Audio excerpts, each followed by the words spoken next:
All right, everyone, let's get settled. Welcome to today's explainer.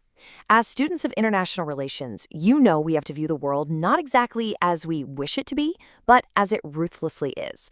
So today, we are going to take John Mearsheimer's grand structural theory of great power politics, and we are going to forge it into a highly pragmatic, hard-hitting strategic playbook specifically for the Indian Armed Forces. Grab your notes, because we've got a lot of ground to cover in this session. Here is our roadmap for today. First, we'll lay down the theoretical foundation. Second, we'll examine China's quest for regional hegemony. Third, we'll break down the actual causes of great power war. Fourth, we're diving into India-China crisis escalation. And finally, we will extract those crucial military lessons for the Indian Armed Forces. Our core text for this analysis is Mearsheimer's absolutely seminal work, The Tragedy of Great Power Politics. And that word tragedy isn't just thrown in there for dramatic effect. It's entirely deliberate. Mearsheimer is arguing completely impartially that great power politics is this relentless, unforgiving competition for power. And here's the kicker. It's not driven by evil leaders or flawed ideologies. It's actually driven by the anarchic structure of the international system itself. It's a value-neutral, purely structural analysis. States are basically trapped in this iron cage of competition. Even if a state literally only wants peace and prosperity for its own citizens, the very architecture of the world forces it to assume the worst about its neighbors and arm itself accordingly. It's inescapable. Okay, let's jump straight into part one, the theoretical foundation. We really need to establish our academic lexicon right off the bat. Why do states inherently act aggressively, completely stripped of any moral judgments? Well, Mearsheimer defines this behavior as offensive realism. Think about it.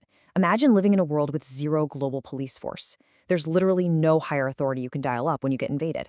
In that kind of anarchic system, uncertainty about what your rival states are actually intending to do forces every great power to maximize its relative position. Survival dictates that you don't just seek adequate security, you need overwhelming power. Ideally, you want to be the regional hegemon. In the brutal calculus of realism, power is the only true currency of survival. Ultimately, only the strongest are truly safe.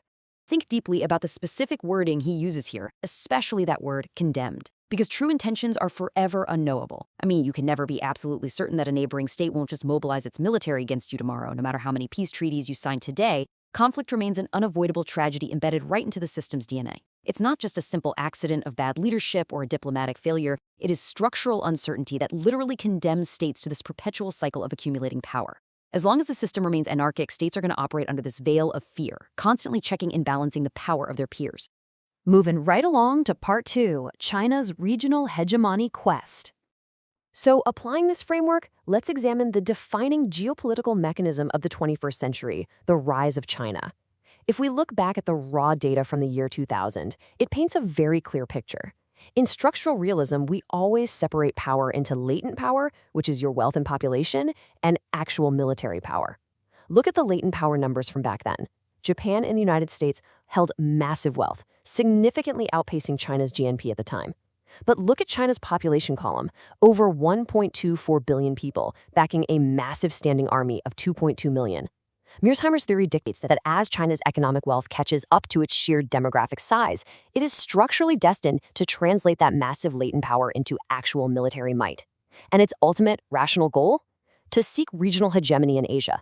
It's mirroring exactly what the United States historically achieved in the Western Hemisphere to ensure its own survival.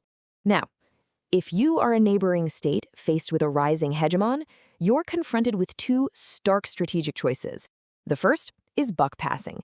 That's essentially hoping another nation will bleed to stop the aggressor while you just sit safely on the sidelines. History shows us this is temptingly common because, let's face it, no state actually wants to incur the massive costs of war. But it's incredibly dangerous. The aggressor might simply conquer the guy you pass the buck to and then turn right around on you. The second choice is balancing. And balancing is exactly what offensive realism predicts for threatened states bordering a rising hegemon. You have to actively forge external coalitions and rapidly build up your own internal military might to deliberately check that expanding power before it completely consolidates hegemony. Which brings us nicely to Section 3, Causes of Great Power War.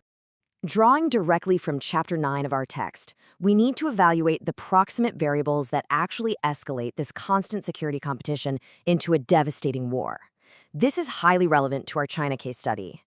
Mearsheimer identifies two highly volatile triggers. First up is unbalanced multipolarity. This is when you have a system with several great powers, but one, in this case an ascendant China, is a massive potential hegemon. Because it has the latent capability to dominate the region, the entire system is fundamentally unbalanced, which makes it historically the absolute most war-prone configuration. The second trigger is what we call an offense-dominant reality.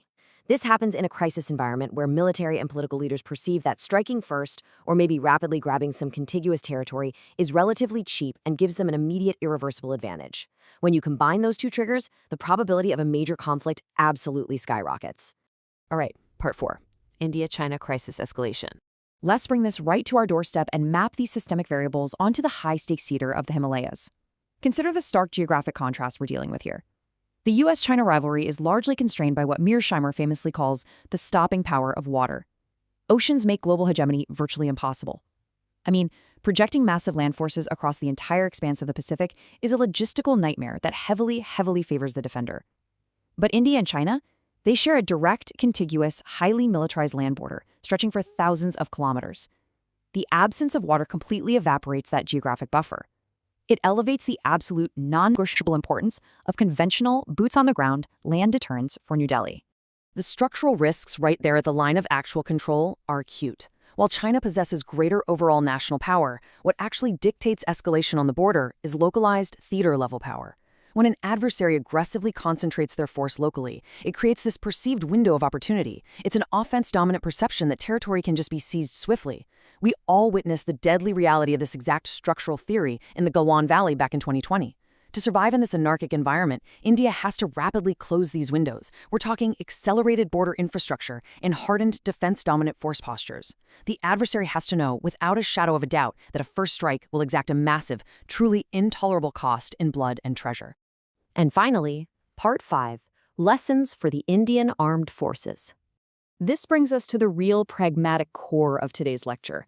How do we translate this heavy academic theory into a definitive strategic playbook for the Indian military? Point 1.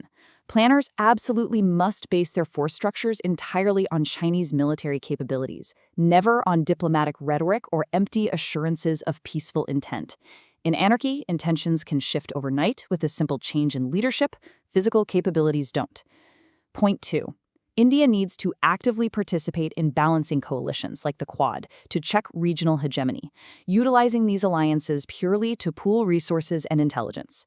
And point 3, despite all the modern allure of cyber, space, and strictly technological warfare, India has got to prioritize its army.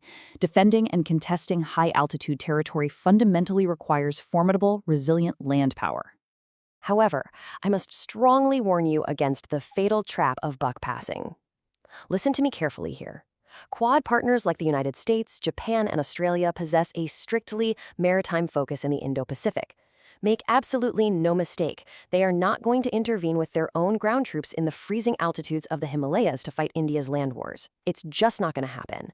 Therefore, standalone indigenous land deterrence on the northern borders is not just a strategic preference, it is an absolute, undeniable necessity. You simply cannot pass the buck on your own territorial integrity. It gets even more complex. Indian strategists face a deeply intricate matrix. They have to maintain credible, simultaneous deterrence to deny synchronized two-front military pressures from both China and Pakistan. At the exact same time, they've got to exploit the maritime domain. This means utilizing anti-access and area denial, or A2/AD strategies, around strategic choke points like the Andaman and Nicobar Islands to deny any hostile sea control in the Indian Ocean. And finally, never forget Chapter 3 of Mearsheimer's text, latent power underpins actual military might. You literally cannot sustain a world-class military without a world-class economy. Robust compounding GDP growth isn't merely some domestic economic talking point. It is a critical, long-term national defense imperative. As we wrap up today's explainer, I'm going to leave you with a final exam question to chew on while you do your readings. In an anarchic world where maximizing your relative power is literally the only true guarantee of state survival, can tactical disengagement and fancy diplomatic summits ever genuinely replace robust military capability?